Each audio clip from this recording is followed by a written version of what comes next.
I'm the voodoo queen in New Orleans.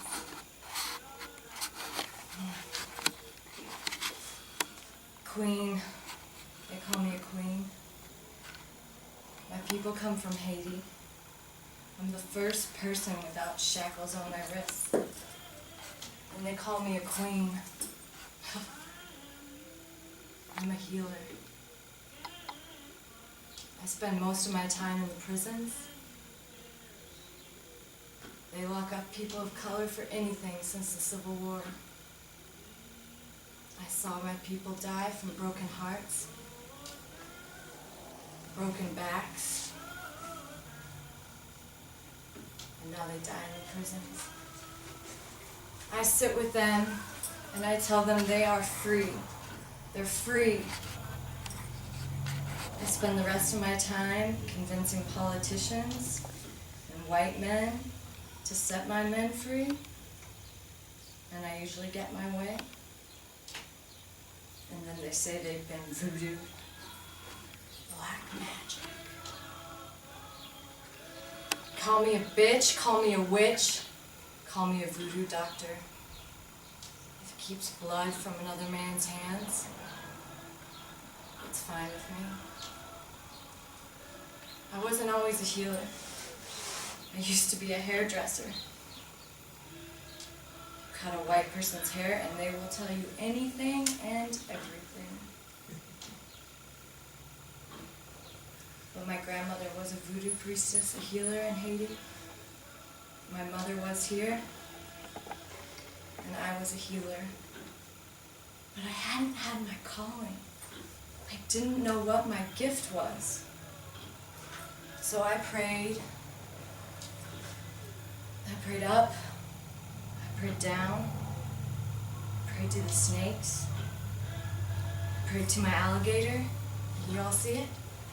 It's right here on my feet. And then one night, I was given the gift of what it meant to be a healer. I woke up and I was in the jungle. My body was glistening with sweat. There were noises everywhere. I've never been to Haiti, but it's probably something like New Orleans, hot and sticky. I saw a cave, a dark cave, and I walked in. And what I saw was magnificent. It was everything. It was a giant black spider. It walked right up to me, and we were communicating with our eyes. I asked the spider, what is my gift? What does it mean to be a healer?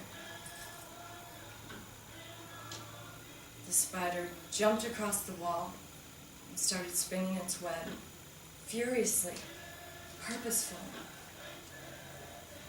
And it knew when it was done, just like spiders do. And as it came back up to me, its head was my head. I knew then what my gift was. I was a shapeshifter.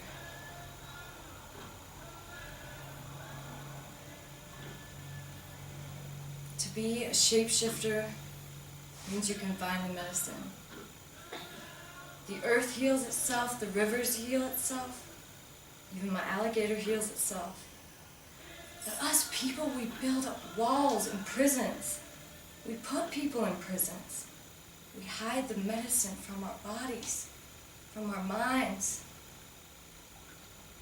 But I penetrate that by shape-shifting. I weave through the person's prisons and I find their medicine. And that's how I've been a healer.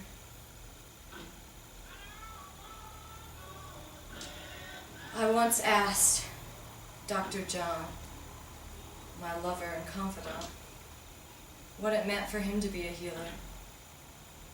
And he said, we're all just following you. And since then, I've been leading dances down at the Congo Square, and not once have they shut it down. Have you ever heard of hundreds of slaves and Creoles and freed men of color dancing and them not shutting it down? That's what I do. I let these people dance. Since then, I've built hundreds of altars. My life is an altar. All these things have meaning. This rock, it means love. Do you believe me? If I handed it to you and told you that it would bring you everlasting love, would you believe me? Ah, but you wouldn't deny it. You would still take it, and that would grow. If it means something to you, it means something to the universe. If it means something to the universe, it means something to you. So my altars, me praying for voodoo. It's not me trying to harness the energy or the magic. It's respecting the magic that exists in the world. I have one more little story for you.